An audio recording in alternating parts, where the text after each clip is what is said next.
अब YouTube channel देख रहे हैं। मैं इमरान खान हूँ। छठी मरतबा वज़ीर आला खैबर पख्तूनख्वा सुहेल अफरीदी पहुंचे अपने लीडर इमरान खान से मिलने के लिए अडयाला जेल। उनके पास अदालती अहकामात थे और अदालत ने यह ऑर्डर दिया हुआ था कि अदालती अहकामात के मुताबिक इनकी मुलाकात करवाई जाए इमरान खान से जेल में। लेकिन छठी मरतबा भी अदालती अहकामात को बूटों तले रौंद दिया गया और ये फैसला किया गया कि मुलाकात नहीं करवानी। तो 6 मरतबा एक शख्स पहुंचा अदालत में। वो लगातार हर हफ्ते अदालत जा रहा है और अदालत के अलावा वो अडयाला जेल जा रहा है और लगातार जा रहा है और फैसला अदालत का लेकर जा रहा है, लेकिन इसके बावजूद उसको मिलने नहीं दिया जा रहा। तो हुज्जत तमाम हो रही है। इसके बाद भी जब कभी सुहेल अफरीदी ने कहा कि मैं एहतजाज का रास्ता अपनाऊंगा, तो बहुत सारे टाउट्स मैदान में आ जाएंगे और वो कहेंगे जी मईशत तबाह होने लगी है, वो कहेंगे जी देखें ये ज्यादती कर रहे हैं, वो कहेंगे देखें जी ये चढ़ दौड़े हैं।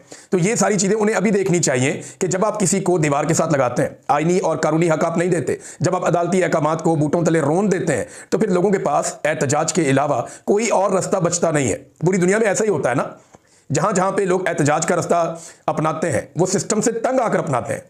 उन्हें पता चल जाता है कि सिस्टम काम ही नहीं कर रहा। यहां से आगे सिर्फ एहतजाज एक ऐसी चीज है जो सिस्टम को काम करने पर मजबूर कर सकती है। तो बहरहाल सुहेल अफरीदी साहब गए और उनके बारे में 2-4 प्रोपेगेंडा थोड़े मैं आपको बताता हूं। एक तो यह है कि वफाकी हुकूमत के एक वजीर ने यह बात कंफर्म कर दी कि सुहेल अफरीदी की लगातार जासूसी की जा रही है।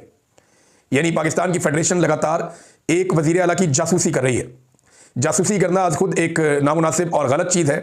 आइन आपको आज़ादी का हक देता है, लेकिन अपने ही शहरियों की और ख़ासतौर पे एक वज़ीर आला की जासूसी करना ये इंतहाई नामुनासिब और घटिया हरकत है और जासूसी की जा रही है। ये फेडरेशन को कमज़ोर करने की एक साजिश तो हो सकती है, लेकिन ये पाकिस्तान को मजबूत करने का कोई काम नहीं हो सकता। उसकी वजह यह है कि जब आप इस किस्म की हरकतें करेंगे, एक सूबे के आइनी सरबराह की आप जासूसी करेंगे और फिर आप उसका बरमला इजहार भी करेंगे कि जनाब हम इजहार भी कर रहे हैं, बता रहे हैं कि हम इस शख्स की जासूसी कर रहे हैं, तो ये आप तौहीन कर रहे हैं उन 4.5 करोड़ लोगों की जिनका वो नुमाइंदा है, या उन वोटरों की जिन्होंने उनको वोट डाले हैं। ये तो लोगों ने एतमाद किया उनके ऊपर। आप होते कौन है जासूसी करने वाले? तो पाकिस्तान को कमजोर करने की साजिश है और ये कुछ नहीं है। एक सवाल पूछा गया वहां पे सुहेल अफरीदी से कि जनाब आप इतना रिएक्शन क्यों देते हैं, इससे तो बात बढ़ जाएगी।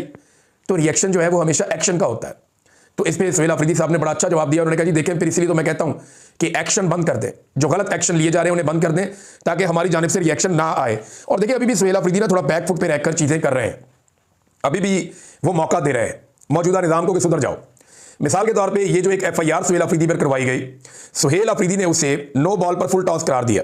उन्होंने कहा जी इन्होंने मुझे नो बॉल के ऊपर फुल टॉस दे दिया, मैं चाहूं तो इसी FIR में इनकी दुर्गत बन सकती है, क्योंकि मामला तो बड़ा सादा सादा है ना।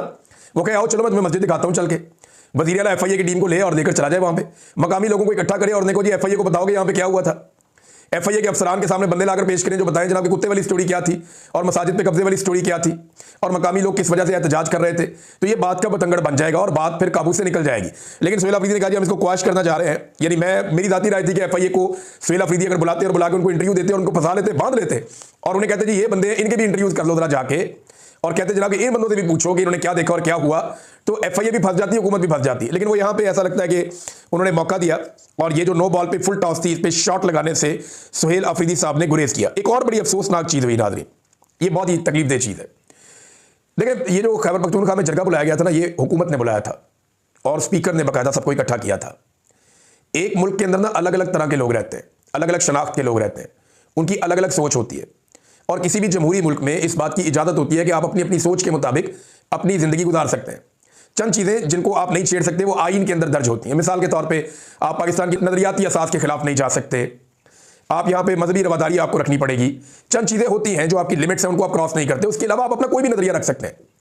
आप किसी भी पॉलिटिकल लीडर को अच्छा या बुरा कह सकते हैं, तारीखी वाकयात और हकायक को आप अपनी मर्जी से बयान कर सकते हैं कि जनाब मुझे लगता है वो ऐसे नहीं ऐसे हुआ था।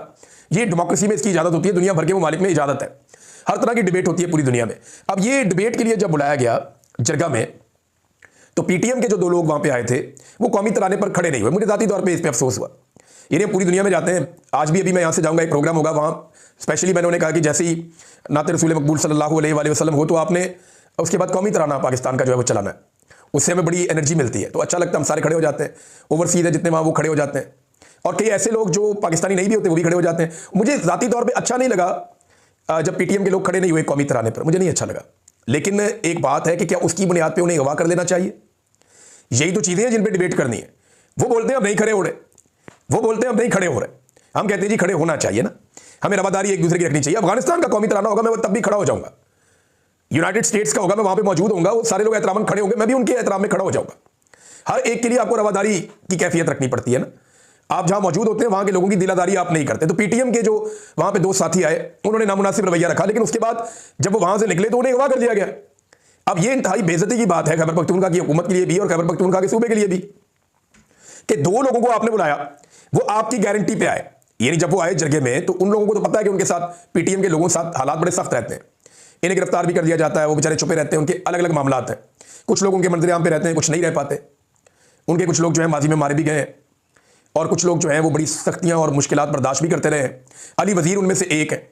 अब ये लोग जो पीटीएम के आए, ये वहां से जरगे से जब निकले तो इन्हें अगवा कर लिया गया। अब वो गायब है, उनका पता कुछ नहीं है। और ये सुहेल अफरीदी साहब ने भी कहा, गुलजफर खान साहब ने भी कहा, ये नामुनासिब रवैया है। वो हमारे मेहमान थे। देखिए, जब आप जरगे में किसी को बुलाते हैं ना तो आप मामलात को हल करने के लिए बुलाते हैं, आप इख्तलाफात को खत्म करने के लिए बुलाते हैं, आप एक मुश्तरका लाएअमल बनाने के लिए बुलाते हैं।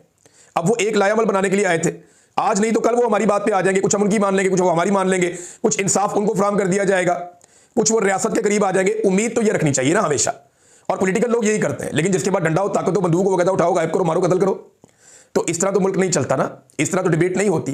पाकिस्तान में डेमोक्रेसी है, लेकिन अभी हमारे आइन में तो यही लिखा है कि पाकिस्तान में जमहूरियत है। लेकिन पाकिस्तान के वज़ीर दिफा ने तो कह दिया कल कि हमारे डीएनए में जमहूरियत नहीं है, हमारा तो कल्चर नहीं है जमहूरियत का। वो खुद ही उसने कह दिया। वो तो अब आमरीत के दाई बन चुके हैं। अपनी जिंदगी के इस हिस्से में ख्वाजा आसिफ साहब ने अपनी पूरी सियासत को एक दरिया को कूजे में बंद कर दिया। उन्होंने बताया कि उनके डीएनए के अंदर ही जमहूरियत नहीं थी। ये तो वो नौसरबाजी कर रहे थे, दो नंबरी और फ्रॉड कर रहे थे, रंगबाजी कर रहे थे, पूरी दुनिया को बता बता के मैं जमहूरी हूं या मेरा लीडर जमहूरी है। नवाज शरीफ साहब की चेहरे से भी जमहूरियत का नकाब उतरा कल।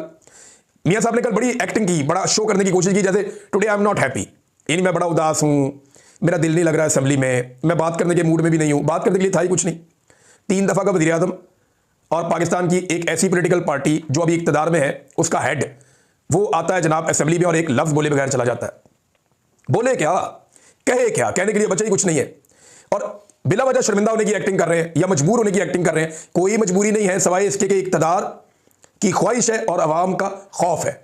और इसीलिए इमरान खान साहब को जेल में बंद किया हुआ है और हर वो कानून साजी करते जा रहे हैं जिससे इमरान खान साहब को लंबे अरसे तक जेल में बंद रखा जा सके। और अब तो उनके वजीर खुल खुलाकर इमरान खान साहब को कत्ल करने की धमकियां भी देना शुरू हो गए। जैसा कि हनीफ अब्बासी साहब ने, जो रेलवे के वजीर है, उन्होंने हाल ही में एक धमकी दी है बड़ी खौफनाक कि वक्त से पहले इमरान खान साहब की फातिहा पढ़ ली जाएगी अगर ये रवैये ना तब्दील किए गए तो नाज़रीन, इस पर जो है वो बड़ा सख्त रद्द-ए-अमल दिया सीएम अफरीदी, सुहेल अफरीदी साहब ने। उन्होंने कहा जी कि ये ज्यादती है और इस पर हमारा बड़ा सख्त रद्द-ए-अमल आएगा। ये हमारी पख्तूनों की और कबायली रवायात को रोंदा जा रहा है। हमने उन्हें बुलाया था और वो आए थे हमारी दावत के ऊपर, 2 लोग पीटीएम के, और उनका गायब हो जाना, इसका बड़ा सख्त रद्द-ए-अमल आएगा, ये जनाब उन्होंने कहा। अच्छा, एक और प्रोपेगेंडा किया जा रहा था और ये प्रोपेगेंडा कुछ साबिक वज़ीर आला गड्डापुर के साथ मुंसलिक कुछ सोशल मीडिया के अकाउंट्स हैं, वो कल से एक प्रोपेगेंडा कर रहे थे कि सुहेल अफरीदी फैसल करीम कुंडी जो कि गवर्नर है पीपल्स पार्टी का, वहां पे खैबर पख्तूनख्वा में उसको नई गाड़ी लेकर दे रहा है और पेपर भी लगाया हुआ था एक। तो एक्चुअली अब सुहेल अफरीदी ने क्लियर किया कि ये गड्डापुर साहब के दौर की समरी थी और मैंने इसको मुस्तरद कर दिया। यानी वो जो गंडापुर साहब के लोग ये प्रोपेगेंडा कर रहे थे कि सुहेल अफरीदी ने तो इमरान खान को छुड़वाना था, जनाब ये तो अब गाड़ियां लेकर दे रहा है। तो इस किस्म का प्रोपेगेंडा कुछ ऐसे अकाउंट्स कर रहे थे जो गंडापुर के साथ मुंसलिक है। अब वो जो अकाउंट है वो खुलकर सामने आ गया। मैंने को बताया था कि सुहेल अफरीदी के खिलाफ पार्टी के अंदर से बड़ी साजिश होनी है। आजकल बड़ी गेम तैयार की जा रही है, बंदे तैयार हो रहे हैं कि सुहेल अफरीदी के खिलाफ प्रोपेगेंडा बड़ा करना कैसे है।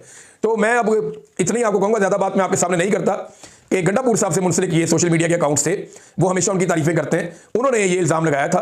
तो दूसरी जानिब से जवाब यह आया कि ये गंडापुर साहब के दौर में ही गाड़ी दी जा रही थी, हमने इसको मुस्तरद कर दिया है।